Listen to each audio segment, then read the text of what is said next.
Hello.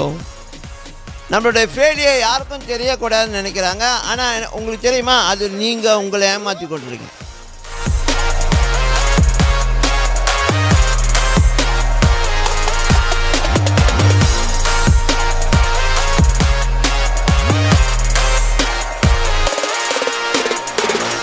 மனுஷன் வாழ்க்கையில் இருக்க ஒரு நல்ல காரியம் என்னதுமா? என்னது நல்ல காரியம்? அவனுக்கு வர்ற நஷ்டத்தையும், அவனுக்கு நடக்கிற தீமையான காரியங்கள், அவனுக்கு நடக்கிற ஏன்னா எதிர்மறையான காரியங்கள் எதையும் பேச மாட்டாங்க. ஏன்னா நம்ம ஃபெயிலியர் யாருக்கும் தெரியக்கூடாது. Hello hello.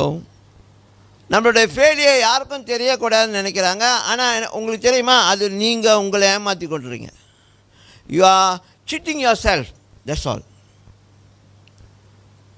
Amen, amen. அப்போ நம்ம எதை செய்கிறோம், அது தேவனுக்குள்ளே இருந்துச்சுன்னா, அது செய்கிற காரியம் எப்போதுமே நம்ம வாழ்க்கைக்குள்ளே இருந்துச்சுன்னா, அது தேவன் நியமித்த காரியமாக நம்ம பயணத்தில் இருந்துச்சுன்னா, அது எல்லாமே உங்களுக்கு பலன் கொடுக்கும். அதில் ஒரு நாளை நீங்கள் ஆரம்பித்து அது கடந்து முடிக்கும்போது நீங்கள் ஹாப்பியாக எப்போதுமே ஃபீல் பண்ணும். ஆமென், ஆமென். அப்படிப்பட்ட ஒரு வாழ்க்கைக்குள்ளே தான் நாம் அழைக்கப்பட்டிருக்கோம்.